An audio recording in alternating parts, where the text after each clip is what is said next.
What is up, my friends? You are very welcome along to this Anfield Agenda news roundup, where I'm going to take you through my feelings after the game against Everton and, of course, some of the latest news surrounding Liverpool Football Club. As always, we'd love to know your thoughts, so feel free to let us know in the comment section. Drop a like on the video if you enjoy it, and of course, we'd love you to hit that subscribe button. Right now, as I'm recording this, it's late night Wednesday, so this video is going to be going out early on Thursday morning, and I'm still feeling quite raw after that game. The refereeing performance from Michael Oliver was nothing short of disgraceful. There's nothing else that I can say or add to it. And I know the comments will be people saying, ha ha, cry harder and all the normal stuff. But remember, it's us this week, like I've said many times. It was Arsenal previously, United before that. And this needs to be looked at. I'm not trying to say that there is any corruption or anything dodgy going on, but I am saying that Michael Oliver is not good enough in his role and the VAR simply don't do their job and are afraid to call him over to the monitor. I've nothing else to add to it, but once again, that man has put himself at the centre of attention when Liverpool have a massive game in a title race, and it cannot continue. It just cannot. Maybe you agree with me, maybe you disagree with me, I don't know. What we do know is that Liverpool have a 7-point lead at the top of the Premier League. But there has been some injury news as well. It looks like Tyler Morton's going to have surgery. Dave O'Seacop reporting that he could be out for up to 3 months with that one. Other news around injuries in this title race, I'm sure you've seen this as well, but reported by David Ornstein and many others that Kai Havertz is set to miss the rest of the season through injury, having torn his hamstring on that warm weather training camp over in Dubai. So again, Arsenal hit with massive injury concerns there. Lewis Steele reporting about Darwin Núñez. And look, there's been lots of talk about Darwin Núñez and Saudi and Darwin Núñez and AC Milan. This piece here, though, I just disagree with very strongly. So he said, although the feeling externally is that Núñez is struggling at Anfield, that is certainly not a view held inside the building. That's just nonsense. It's just silliness. Let's be honest about it. It hasn't worked out, and that's okay. Sometimes these things happen in football. No hard feelings towards Darwin, but this burying our heads in the sand as a football club and trying to say that what we're seeing isn't what we're seeing needs to stop. He hasn't worked out. He should be sold. He will be sold.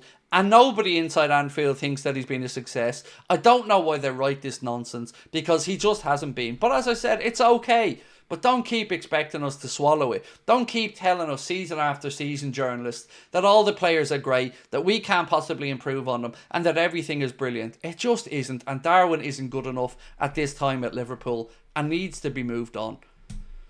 Luis Diaz has been linked to Barcelona yet again and would be delighted to sign for them, said Sport over in Spain. Now look, I don't know what the situation is with Luis Diaz. There's been some reports from Anfield sectors, Sam Maguire I think it was, who said that he feels that Arne Slot is growing weary of Luis Diaz and frustrated with his inconsistency. Playing in the game against Everton through the centre again, I thought the game passed him by. He's on a very low age at Liverpool compared to others, so you know, I'm quite calm about it in the grand scheme of things. But if Barcelona do come in and they have the money, I think they'll probably have a willing mover there in Luis Diaz, and Liverpool could probably invest that in a younger, hungrier forward. So for me, if they've got the dough and he wants to move, no big deal. Let's make it happen and freshen up that forward line by moving on Darwin. And if Diaz needs to go himself, let's see what happens. So Lewis Steele also reported that the Saudi Pro League has not been put off by Liverpool's reluctance to sell Núñez and are expected to continue with their pursuit in the summer.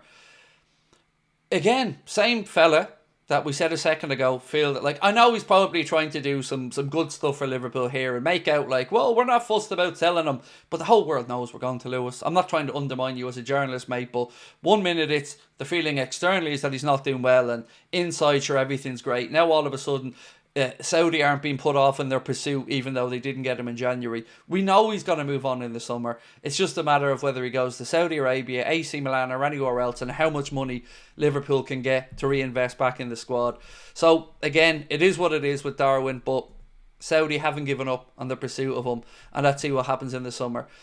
Also staying with Lewis Steele, he said Trey Neone has been spotted in a protective boot, but it is understood to just be a precaution. So hopefully the young man is back out there on the pitch playing football soon.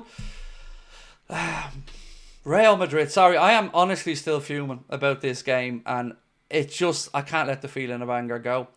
Mike McGrath has said that given that Real Madrid are not paying a transfer fee, Galactico signings at Real Madrid, according to sources, would expect to land between £8 and £10 million net a season, which is around £400,000 a week.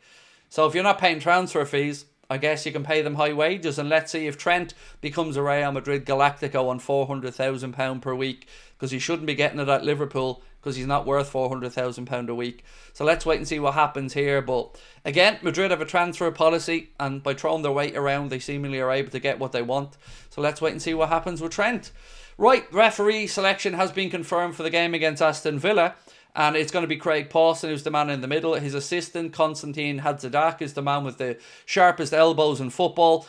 Steve Meredith will be the other assistant. Fourth official, Tom Bramall. VAR, Alex Chilowich. Thankfully, it's not Michael Oliver. Although, I watch. They find a way to put Michael Oliver in the middle for a game against Manchester City. Yet again. Watch. PGMOL. It feels like they're trolling us at this point. And again, Arne Slot was sent off last night for something he said to Michael Oliver. I think Sipka Hulshoff was sent off. Curtis Jones was sent off. I think Decore was sent off. But you know who wasn't sent off? Idrissa Gana Gueye, who should have been. But yet Michael Oliver bottled another decision.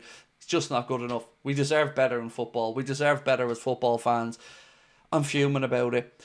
Last thing, while we're talking about referees, Pierluigi Collina, arguably the world's greatest ever referee, has proposed a major rule change to penalty kicks, insisting that the attacker should not be allowed to take advantage of a rebound if the initial shot is saved. I'm a big fan of this. So, if someone steps up to take a penalty kick and they miss it, whether it's the goalkeeper saving it, they hit the post or the crossbar, I agree with the game being stopped then and an indirect free kick out or from whatever area, 6-yard box, penalty spot. It is tough to take if you're a goalkeeper. And look, we've benefited from this in the past. You know, you go back to Istanbul, Alonso, penalty save, scores the rebound. But I do like this, and anybody I've spoken to about it thinks the idea is fairly decent as well. So let me know in the comments what you think about it. Do you agree with this potential rule change that once a penalty is taken, if it's not scored, whether it's saved or it hits the post or it goes wide, you don't get the advantage to try and score from it again. The game gets restarted, and I'm presuming with an indirect free kick to the defending team. But again, would love to know your thoughts on that one, ladies and gentlemen. And of course, we will be back live tonight for the Late Night Agenda at 8:45. As I mentioned, I'm recording this late on Wednesday night to make sure there is a news video out for you guys in the morning. Feel free to let me know how you're feeling after that display, because we weren't good enough. There's no getting away from that. We didn't show up there and play like a team that was in a derby. And we didn't show up with a team that looked like it was rested after much rotation. And we didn't leave with the 3 points. So that's things. But there is 7 points clear between us and Arsenal at the top of the league. And now it's all roads to the weekend's game against Wolves, where hopefully we get back to winning ways and can get back to pushing towards this league title. As always, we really do appreciate your support here on Anfield Agenda. Thank you to everyone that has hit that subscribe button. Drop the like as well. We're closing on 300,000 subscribers, and we hope to get there with your help really soon. Much love, my friends. Can't lie though, absolutely heartbroken after that game. We'll talk soon.